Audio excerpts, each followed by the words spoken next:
आइए भक्तों, आज सुनते हैं एक सांप और ब्राह्मण की कहानी।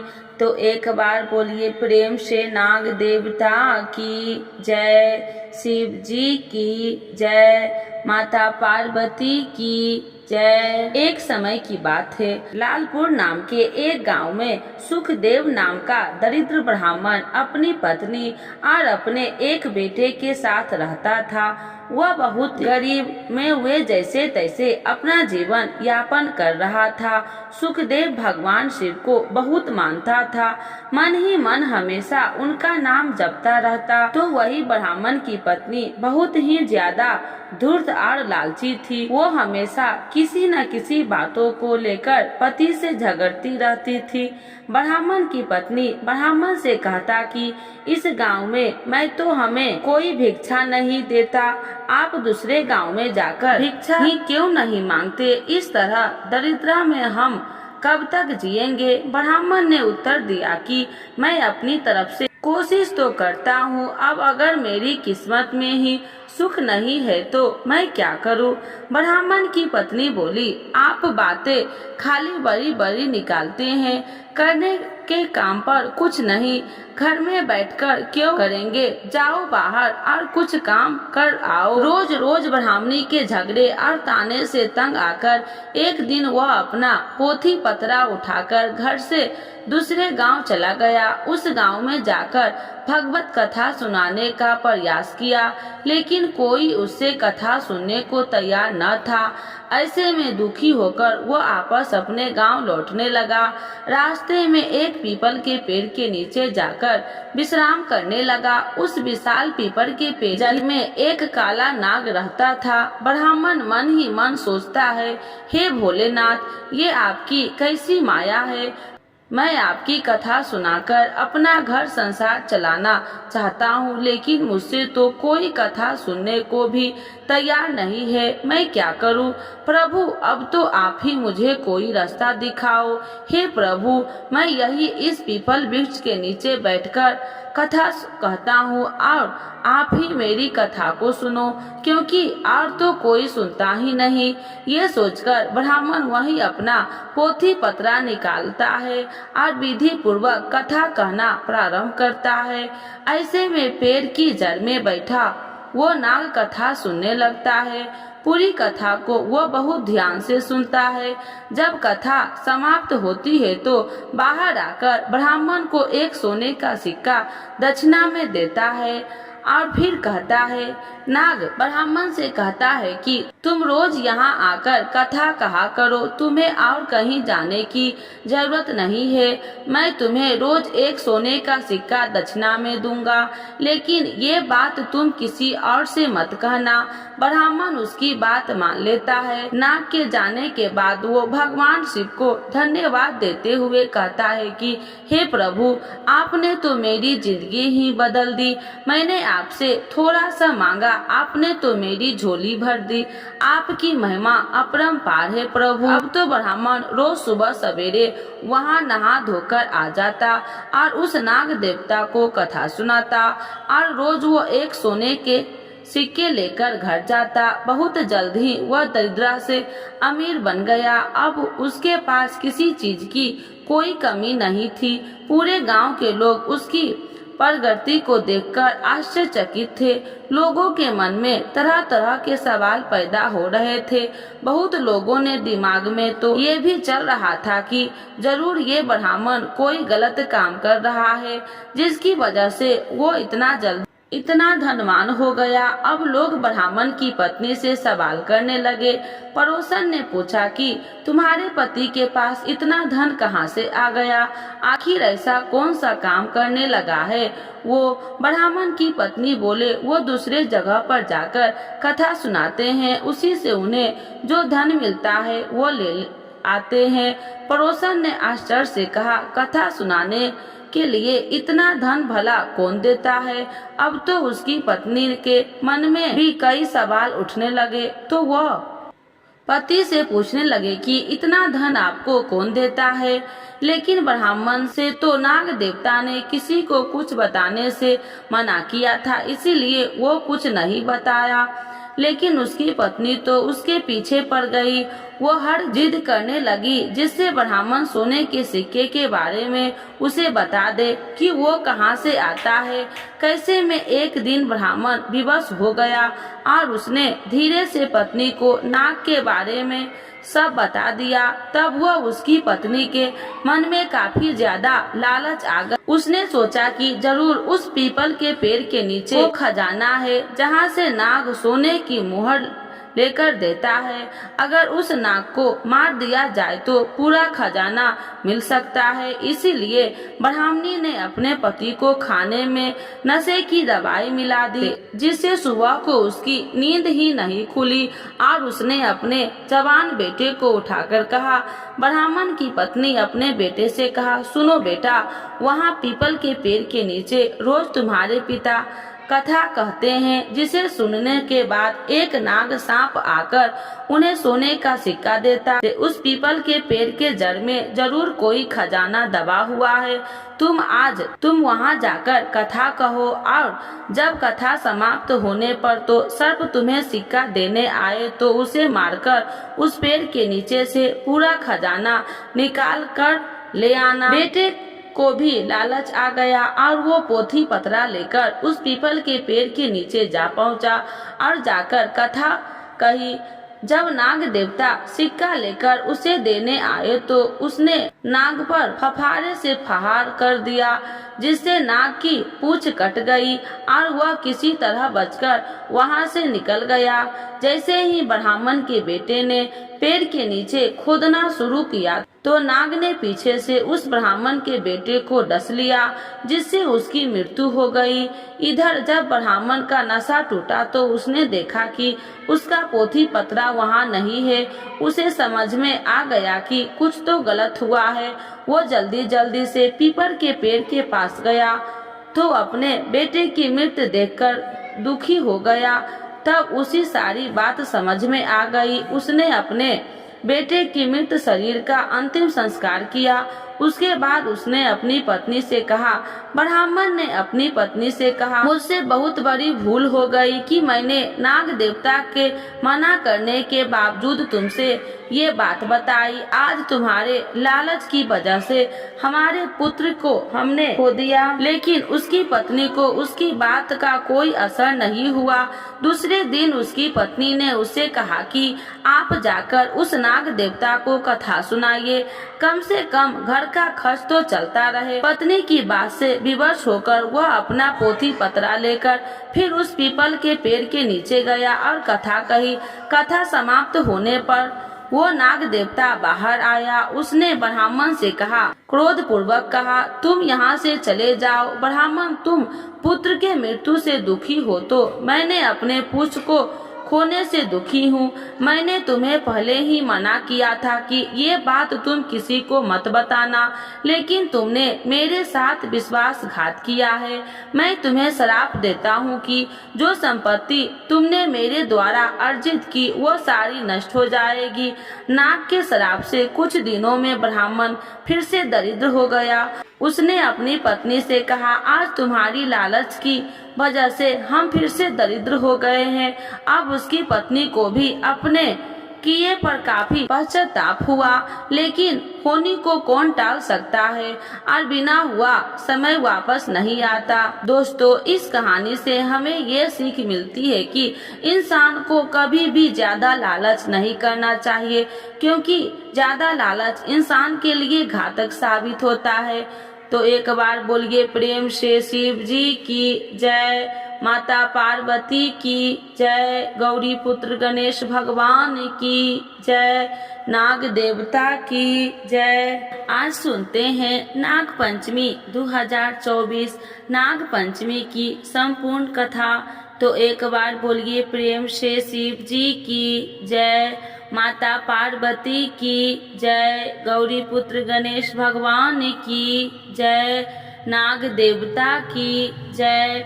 हिंदू धर्म में नाग पंचमी मनाई जाती है। कुछ क्षेत्रों में इसे भैया पंचमी के नाम से भी जाना जाता है। पंचांग के अनुसार नाग पंचमी हर वर्ष सावन मास के शुक्ल पक्ष की पंचमी तिथि को मनाई जाती है।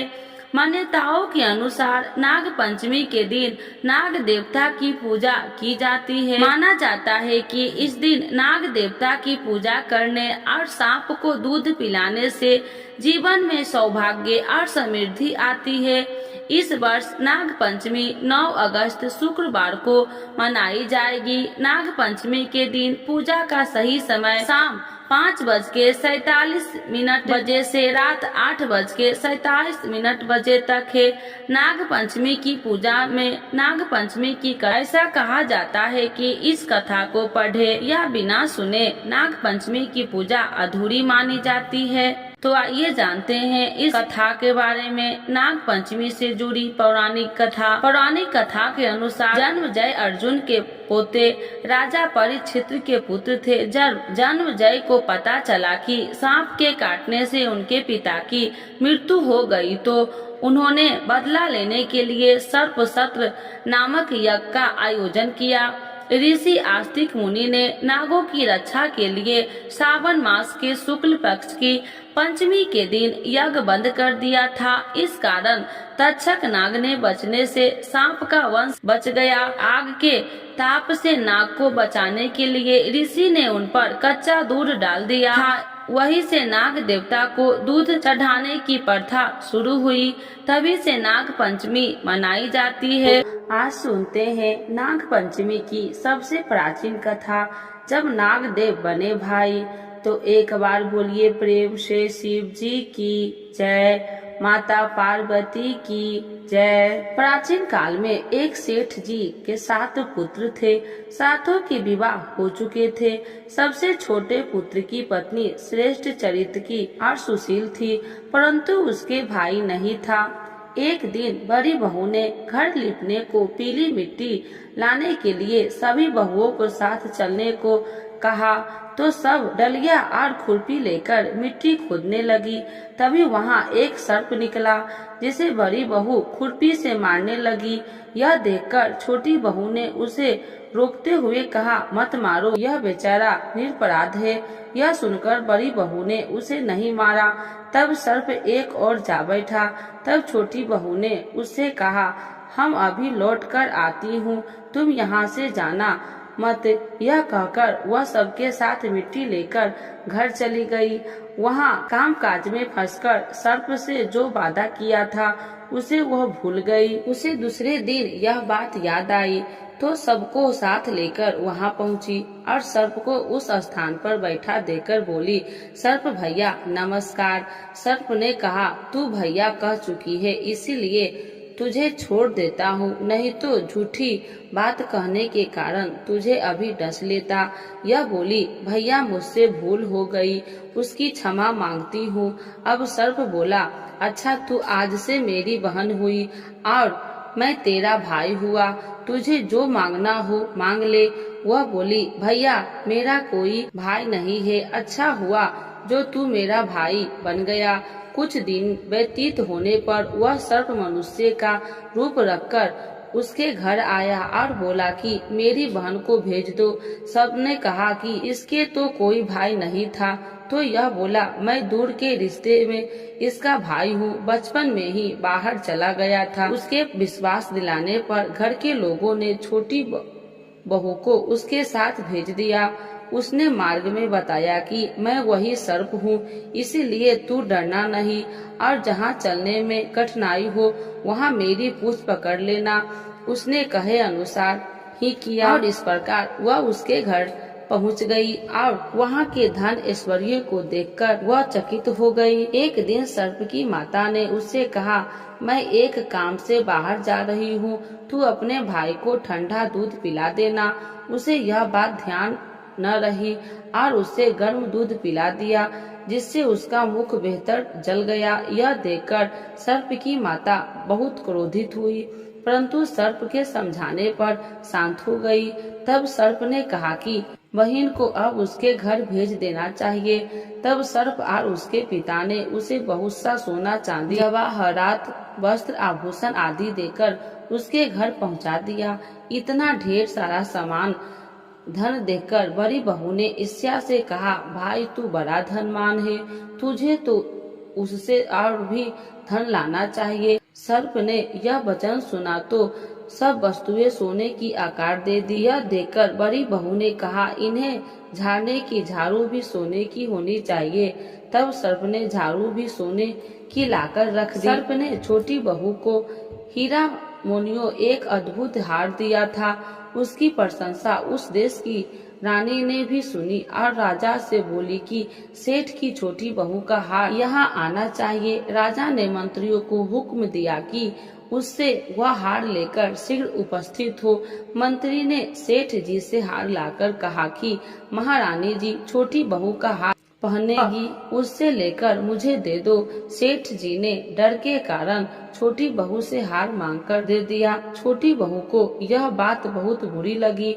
उसने अपने सर्प भाई को याद किया और आने पर प्रार्थना की, हे भैया, रानी ने हार छीन लिया है, तुम कुछ ऐसा करो कि जब वह हार उसके गले में रहे तब तक के लिए सर्प बना जाए, और जब वह मुझे लौटा दे तब हीरो और मणियों का हो जाए।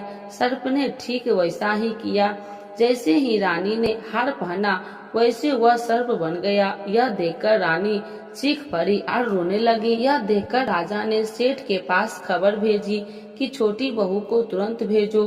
सेठ जी डर गए कि राजा न जाने क्या करेगा। वे स्वयं छोटी बहू को साथ लेकर उपस्थित हुए। राजा ने छोटी बहू से पूछा, तूने क्या जादू किया है, मैं तुझे दंड दूंगा। छोटी बहू बोली, राजन अधिष्ठान क्षमा कीजिए, यह हार ही ऐसा है कि मेरे गले में हीरो और मणियों का रहता है और दूसरे के गले में सर्प बन जाता है। यह सुनकर राजा ने वह सर्प बना हार उसे देकर कहा, अभी पहनकर दिखाओ। छोटी बहू ने जैसे ही उसे पहना वैसे ही हीरो मणियों का हो गया। यह देखकर राजा को उसकी बात का विश्वास हो गया और उसने प्रशंसा होकर उसे बहुत सी मुद्राएं और पुरस्कार में दे दी। छोटी बहू अपने हार और इन चीजों सहित घर लौट आई। उसके धन को देखकर बड़ी बहू ने ईर्ष्या के कारण उसके पति को सिखाया कि छोटी बहू के पास कहीं से धन आया है। यह सुनकर उसके पति ने अपनी पत्नी को बुलाकर ठीक ठीक बता कि यह धन तुझे कौन देता है। तब वह सर्प को याद करने लगी। तब उसी समय सर्प ने प्रकट होकर कहा, यदि मेरी धर्म बहन के आचरण पर संदेश प्रकट करेगा तो मैं तुझे खा लूंगा। यह सुनकर छोटी बहू का पति बहुत प्रसन्न हुआ और उसे सर्प देवता का बड़ा सत्कार किया। उसी दिन से नाग पंचमी का त्योहार मनाया जाता है और स्त्रियां सर्प को भाई मानकर उसकी पूजा करती है। तो एक बार बोलिए प्रेम से नाग देवता की जय, शिव जी की जय, माता पार्वती की जय, गौरी पुत्र गणेश भगवान की जय। आरती नाग देवता की। आरती करो हरि हरि करो, नटवर की भोले शंकर की। आरती करो शंकर की, आरती करो हरि हरि की करो, नटवर की भोले शंकर की। आरती करो शंकर की। सर पर शीश का मुकुट सकारे, तारों की पायल झनकारे। सर पर शीश मुकुट सकारे, तारों की पायल झनकार। धरती अंबर डोले तांडव लीला से, नटवर की आरती करो शंकर की। आरती करो हरि हरि करो, नटवर की भोले शंकर की। आरती करो शंकर की। कनिका हर पहने वाले, शंभु है जग के रखवाले। कनिका हर पहनने वाले, शंभु है जग के रखवाले, सकत चराचर जगनति की कूति पर विषधर के, सकत चराचार जग नीति की कूति पर शीश धर के, आरती करो शंकर जी की, आरती करो हरि हर करो, नटवर की भोले शंकर की, आरती करो शंकर की। महादेव जय जय शिव शंकरनाथ, जय शिव शंकर जय शिव शंकर, जय गंगाधर जय डमरूधर, जय गंगाधर जय डमरूधर। हे देवों के देव मिटा दो तुम विपदा घर घर की, आरती करो हरि हरि की करो, नटवर की भोले शंकर की, आरती करो शंकर की, आरती करो हरि हरि की करो, नटवर की भोले शंकर की, आरती करो शंकर की। तो एक बार बोलिए प्रेम से शिव जी की जय, माता पार्वती की जय, नाग देवता की जय, गौरी पुत्र गणेश भगवान की जय।